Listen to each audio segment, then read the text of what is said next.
अस्सलामुअलैकुम, क्या हाल चाल है आप लोगों के। आई होप आप लोग खैरियत से होंगे। तो जनाब, ये है चांद रात से 2 दिन पहले मेरी छोटी सिस्टर ने हम सब की अफ्तार डिनर पार्टी की थी। यानी हम सारे बहन भाई वहाँ जमा थे। तो हम लोग हर साल ही ऐसा करते हैं। और ये तो भाई मोहब्बत और ख़ुलूस होता है एक दूसरे के लिए, जो हम शो करते हैं अपने पकवान के ज़रिए, अपनी अच्छी अच्छी डिशेस के ज़रिए, कि हम कितने मेहमान नवाज हैं। तो माशाल्लाह से मेरी छोटी सिस्टर जो हैं, उन्होंने बहुत ही ज़बरदस्त अफ्तार तैयार की हुई थी और तरह तरह के डिशेस बनाए हुए थे, बहुत ही अच्छे, और बहुत अच्छे अच्छे डिप्स, चटनियाँ। तो बहुत ही अच्छा लग रहा था ये। मेरे घर भी इसी तरह से मैंने भी किया था पहले अपने बहन भाइयों की। तो रमज़ान जब आते हैं तो इस तरह अफ्तार पार्टी, डिनर वगैरह, फिर ये सब एक दूसरे के लिए तो कर ही रहे होते हैं, और लोग एक दूसरे को अपने घर बुलाते हैं। तो ये महीना ही ऐसा है और इस महीने की बरकत ही इतनी है कि आप इसको समेटते समेटते थक जाएंगे।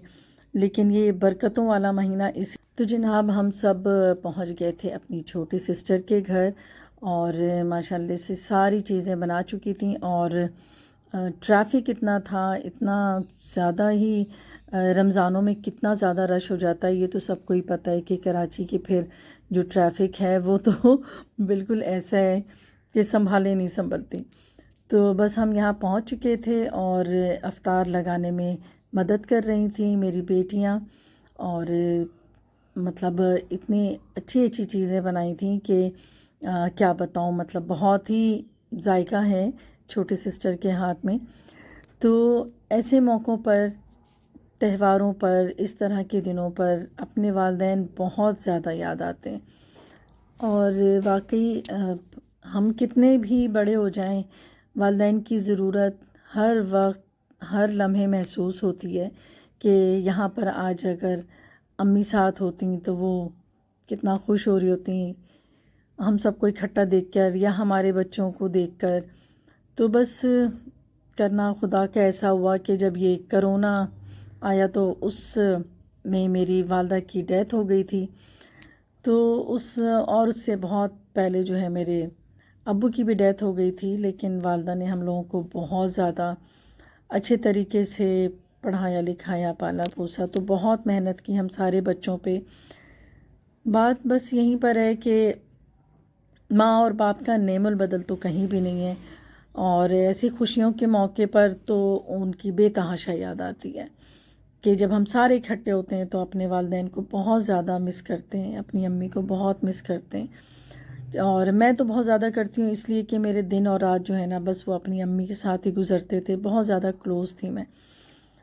तो बस हम ये सारी बातें भी कर रहे थे यहाँ पर, और हर मौके पर अपनी अम्मी को मिस करते हैं। और वालिदैन को हम हर हर लम्हा जो है ना कभी भूल ही नहीं सकते। अगर हम ये सोचें कि हम बहुत बड़े हो गए हैं और हमारे भी बच्चे हो गए हैं, लेकिन हमें भी अपने वालिदैन की ज़रूरत होती है हर मौके पर।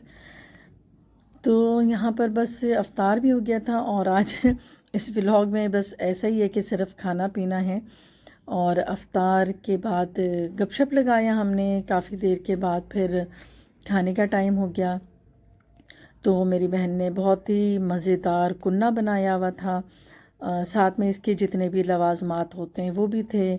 और बड़ा ही अच्छा ना। एक तो बात यह है कि इतना ज़बरदस्त जो है वो अफ्तार, और अफ्तार से अभी तो इतनी गुंजाइश भी नहीं थी। लेकिन बस बात यही है ना कि जब सब इकट्ठे होते हैं तो भूख भी खुलकर लगती है। और ये एक साथ रहने की एक ये बहुत अच्छी बात है कि जब आप कहीं एक साथ हों, सारे लोग इकट्ठे हों, तो खाने पीने का मज़ा भी दुबाला हो जाता है। तो यही बात है कि गुंजाइश ना होते हुए भी हम सब ने खाना खाया, क्योंकि खाना बहुत ही ज़्यादा अच्छा बनाया था शबनम ने। और पहले ये भी था कुन्ना, साथ में चिकन कढ़ाई, और रोटी थी, और साथ में इसकी गार्निशिंग थी। तो ज़बरदस्त तरीके से खाना वाना खाया। लेकिन हम लोग इसके बाद भी काफ़ी देर बैठे रहे। खूब गपशप की, क्योंकि अब ईद में रह गए थे सिर्फ 2 दिन।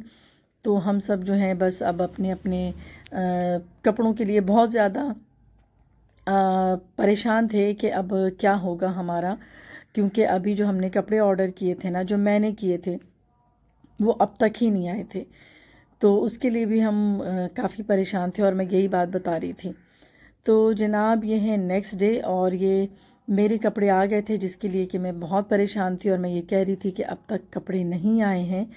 तो ये मेरे 2 पार्सल जो हैं ये आ गए थे और इसमें मेरे ख़्याल में 6 सूट थे जो हमने ऑर्डर किए थे। तो इन लोगों ने थोड़ा टाइम तो लगाया, लेकिन ये फिर 6 सूट आई गए और मैंने टेलर से भी बात करके रखी हुई थी, क्योंकि बिल्कुल ऐसा वक्त था ये कि कोई भी टेलर जो है वो बिल्कुल आराम से माजरत कर सकता है, क्योंकि इस वक्त जो मुश्किल घड़ी होती है ना हम लोगों की, कि कोई भी बस ये कपड़े सी दे। तो मैंने अपने टेलर से बात करके रखी हुई थी और उसने जो है कहा हुआ था कि ठीक है, जब भी कपड़े आ जाएं तो वो सी देगा। तो इसीलिए मैं भी थोड़ी बेफ़िक्र थी और मेरे कपड़े आ गए थे। तो मैंने कहा चलो फिर मैं थोड़े ये कपड़े देख लूँ और दिखा लूँ जो मैंने मंगवाए थे।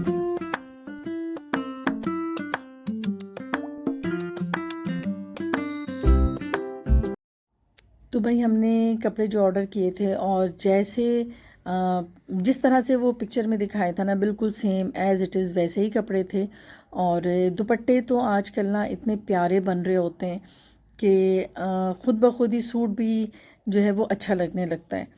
और वजह भी यही है कि दुपट्टा अगर कितना भी प्यारा हो और वो अच्छे तरीके से कैरी किया जाए ना, तो सूट वाकई बहुत ज़्यादा अच्छा भी लगने लगता है और उसकी वैल्यू भी बढ़ जाती है। मतलब आप किसी भी मामूली कपड़े को भी अच्छी तरीके से कैरी करें तो उसकी वैल्यू वैसे ही बढ़ जाती है। तो जनाब यहाँ पर मैं ये सारे कपड़े दिखा रही थी और मेरी बेटी बहुत एक्साइटेड हो रही थी कि इतने सारे कपड़े आ गए हैं और अब इनका क्या करना है। तो मैंने कहा बस अब मैं ये टेलर को दे के आ जाऊँगी। तो जनाब ये उसी वक्त मेरी मेड भी आ गई, मैंने उसके लिए भी कपड़े मंगाए थे और जैसे अपने लिए मैंने लॉन के मंगाए थे और मैंने उसके लिए भी वैसे मंगाए थे, क्योंकि कलर जो है ना वो मेरी मेड ने मुझे बताया था कि उसे ब्लू कलर का ही सूट चाहिए। तो मैंने उसके लिए ब्लू कलर का ही सूट मंगाया था, जिसको पाके वो बहुत ज़्यादा खुश थी।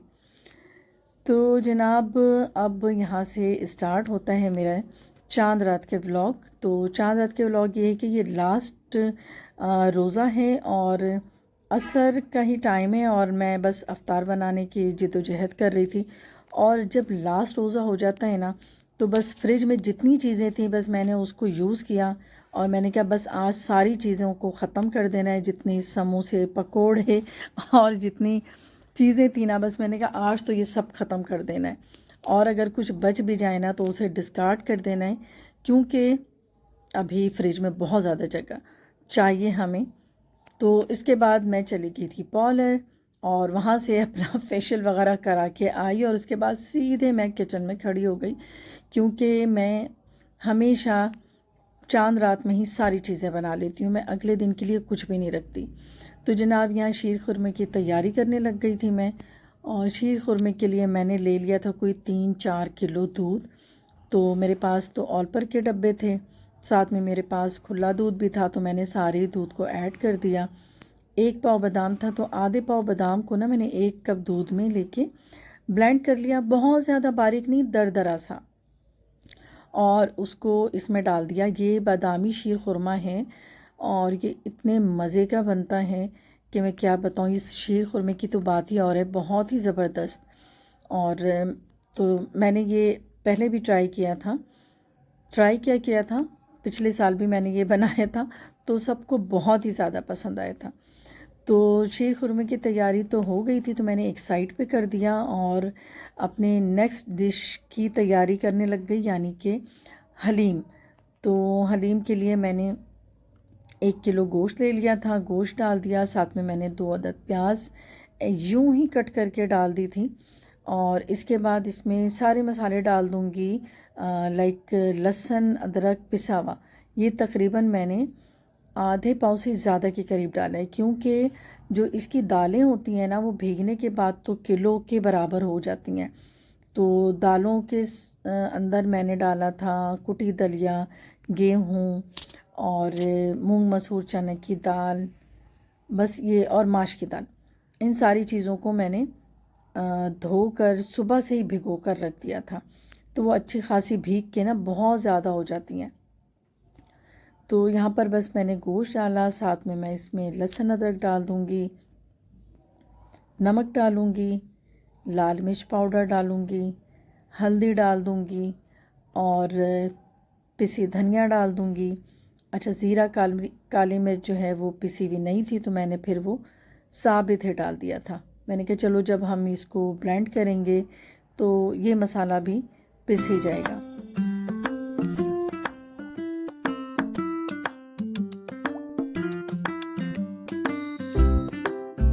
तो जनाब, मैं इतनी सारी चीज़ें यूँ बना रही थी कि नेक्स्ट डे यानी ईद के पहले दिन, ईद वाले दिन मेरे घर पे सारे भाई बहनों की दावत होती है, उसे दावत ही कह लें, कि सारे बहन भाई इनवाइटेड होते हैं मेरे घर, और सुबह का नाश्ता भी होता है और उसके बाद डिनर भी होता है। लंच यूँ नहीं होता है कि उस वक्त सारे थके हुए सो चुके होते हैं। तो ये तो होता है ना कि आप पूरी चांद रात घूमते हैं, फिरते हैं, काम करते हैं, तो फिर नाश्ते वगैरह से फ़ारिग होकर मैं तो भाई सो जाती हूँ। और ये जो सारे बच्चे बच्चियाँ होते हैं ना, फिर ये अपना जो भी है गपशप करना या अपने फ़ोटो सेशन करना, तो ज़ाहिर है कि ये सारे बच्चे ये कर रहे होते हैं। तो आज तो मैं सारे दिन से ही लगी हुई थी और अब ये काफ़ी रात भी हो गई थी, और ये मेरे ख़्याल में रात के कोई 1:30-2 बजे का टाइम है जब मैं ये पकाने के लिए खड़ी हुई थी। तो जनाब, यहाँ पे मैंने साबित किशमिश और कटी हुई नारियल, वो भी यानी कि खोपरे, वो भी मैंने डाल दिया है, और शुगर भी डाल दिया है। शुगर तो भाई अपने हिसाब से ही डालेंगे, बहुत ज़्यादा मीठा भी ना हो और बहुत ज़्यादा फीका भी ना हो। और उसके बाद मैंने इसमें जो मेरे पास मज़ीद बादाम जो मेरे पास थे, तो मैंने इनको दरदरा कूट लिया।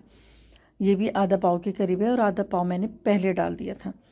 तो अब मैंने यहाँ पर इसको डाल दिया है, बस इसको थोड़ी देर चलाएंगे और बस ये देखें इतना लिक्विड ही होना सही है, क्योंकि इसके बाद मज़ीद ये थिक भी हो जाते हैं। अच्छा, यहाँ पर स्किप हो गया, मैंने खोया भी डाल दिया था बिल्कुल एंड में।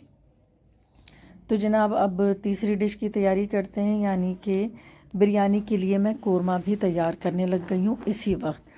तो मेरे पास है तकरीबन 4 किलो चिकन है, 3 किलो चावल हैं, तो मैंने इसके अंदर 2 किलो प्याज ली है, 1 किलो ऑयल डाला है। ऑयल मैंने पूरा 1 किलो नहीं डाला है, कुछ बचा लिया था मैंने। तो प्याज ब्राउन कर लिया है मैंने और उसको निकाल लिया है, और उसी पतीले में मैंने ये चिकन भी डाल देना है, और इस चिकन के ऊपर बस मैं फूड कलर डाल दूँगी, थोड़ा सा नमक डालूँगी, थोड़ी सी कुटी मिर्चें डालूँगी। अच्छा, नमक इसलिए कि ज़ाहिर है कि चिकन जो है वो फीकी ना हो। तो बस ये सारी चीज़ें डालकर मैं थोड़ी देर के लिए पकने के लिए छोड़ दूँगी। चिकन फ़ौरन ही गल जाती हैं और बहुत ज़्यादा भी नहीं गलनी चाहिए, क्योंकि फिर बिरयानी में अगर चिकन साबित ना आए तो फिर बिरयानी का मज़ा भी ना थोड़ा किरकिरा हो जाता है। तो बस यहाँ पर मैंने ये सारी चीज़ें डाल दी और अब मैंने इनको गला लिया है। तो जो प्याज मैंने पहले निकाल ली थी ब्राउन करके, उसको मैंने आधा किलो दही के साथ मैंने इसको ग्राइंड कर लिया है, प्याज को और दही को। तो ये देखें, बस यहाँ पर मैं इसको इस तरह मिक्स करूँगी और अभी इसमें जाएंगे मज़ीद मसाले, यानी कि जब 4 किलो इसमें चिकन है ने, तो मैंने इसमें 5 बम्बई बिरयानी पैकेट के डाले हैं। और इसके बाद मज़ीद मैं अपना जो मसाला होगा घर का, मैं वो भी इसके अंदर ऐड करूँगी, यानी कि इसमें मैं पिसी धनिया भी डालूँगी, थोड़ी सी कुटी मिर्चें डालूँगी और नमक डालूँगी, और टमाटर जो हैं 3 किलो, इनको पहले ही मैंने पेस्ट बनाकर और गला कर रख दिया था। तो अब मैंने वो भी डाल दिया है। अब ये देखें सारे मसाले मैं इसमें डाल रही हूँ, यानी कि लहसुन अदरक, पिसी धनिया, पिसी मिर्चें, नमक, बस ये सारी चीज़ें डाल के मैं इसकी भुनाई कर लूँगी। तो यहाँ पर ये भी कोरमा भी तैयार हो जाएगा। जनाब सब कहते हैं कि मेरी हलीम में ये इस तरह से रेशा कैसे आता है, यानी देखें कितनी लेसदार हलीम तैयार हुई है। बस थोड़ी देर ही इसको घोंटी लगाना है क्योंकि सब चीज़ ऑलरेडी कुक्ड है। तो बस यहाँ पर सब यकजान भी हो गए और इसके सारे मसाले को मैं अब बना कर रख चुकी हूँ। सुबह की मेरी सारी चीज़ें डन हो चुकी हैं, कोरमा भी, हलीम भी और मीठा भी। तो बस मेरी वीडियो आज की यहीं तक। ज़रूर लाइक कीजिएगा और शेयर कीजिएगा। अपना बहुत ख्याल रखिएगा। चाहूँगी सबसे इजाज़त और सबको ईद मुबारक। अल्लाह हाफ़िज़।